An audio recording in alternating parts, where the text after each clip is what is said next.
The Forbidden Whispers of the Iroko Tree. Episode 1, The Call of the Forest. In a quiet village nestled on the edge of an ancient forest in eastern Nigeria, there were tales passed down through generations. Stories told in hushed voices and with darting eyes about the Iroko tree, a tree so old that no one could recall a time when it wasn't there. It towered above the other trees, its roots knotted deep into the earth, and its bark worn and twisted, almost as if it had stories etched into it. The Iroko was feared.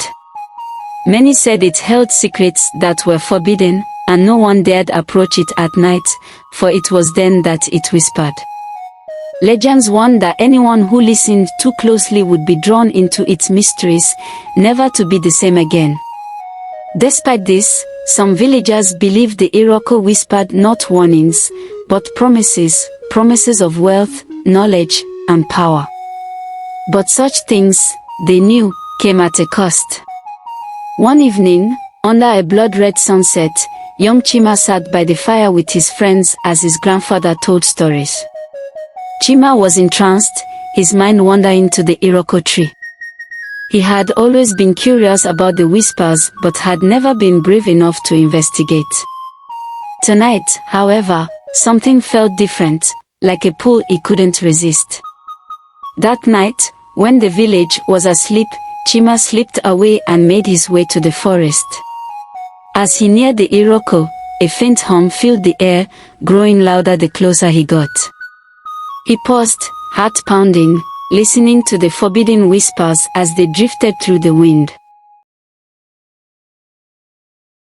Episode 2, The First Encounter. The whispers sounded like voices, a soft, inviting murmur. Chima strained to make out the words, but they were like smoke, slipping through his grasp. Suddenly, he felt a chill down his spine as he heard his name. Chima, come closer.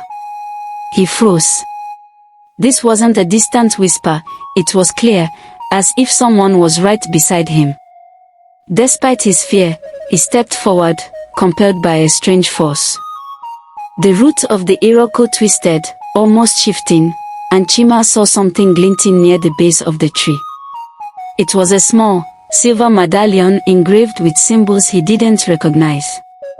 The whispers grew louder, urging him to pick it up.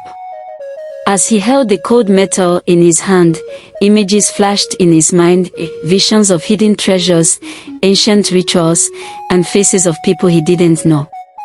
Yet the medallion felt both alien and familiar, as if it were meant for him. But just as he felt a sense of exhilaration, he heard a shrill cry that pierced the night. Startled, Chima dropped the medallion, breaking his trance.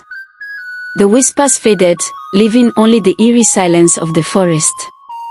He stumbled back to the village, heart racing, the medallion still clutched in his hand.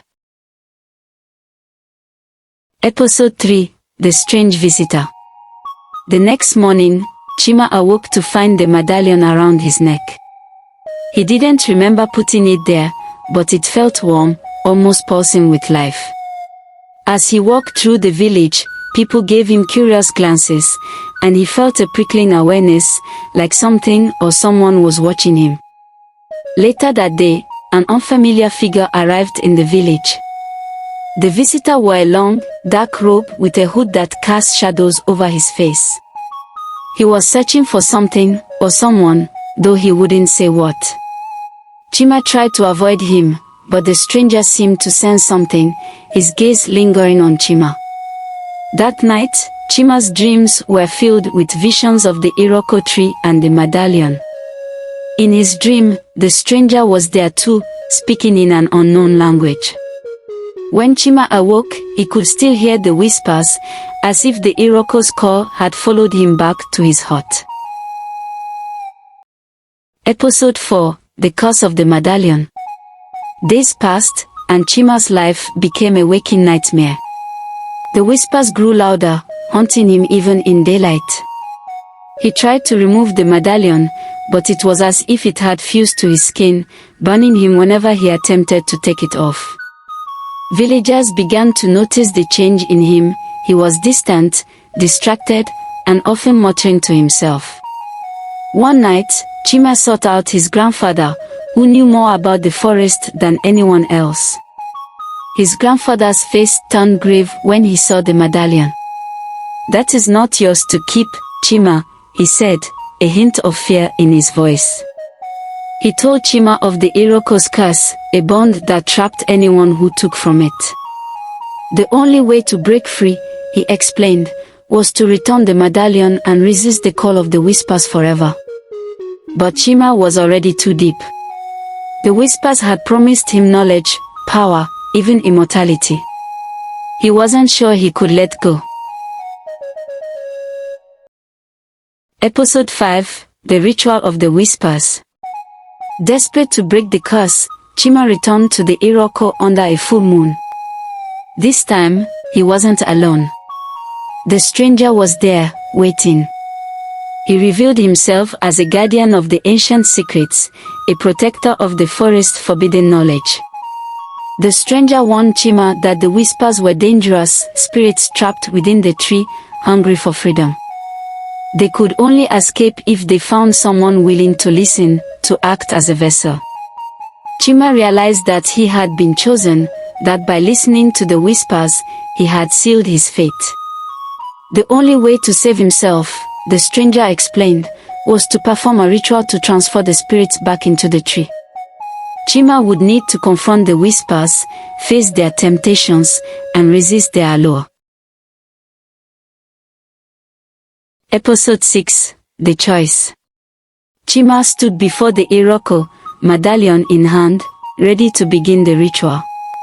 As he spoke the ancient words the stranger had taught him, the whispers intensified, flooding his mind with promises, visions of a powerful future, a kingdom where he ruled, answers to questions he had never dared to ask. But as he chanted, he felt a weight lifting, a darkness pulling away. The spirits within the whispers clawed at him, desperate to stay, but with each word, he felt himself growing stronger. Finally, the whispers fell silent. The medallion slipped from his neck and turned to dust, scattering in the wind. Episode 7, The Aftermath. Returning to the village, Chima felt changed.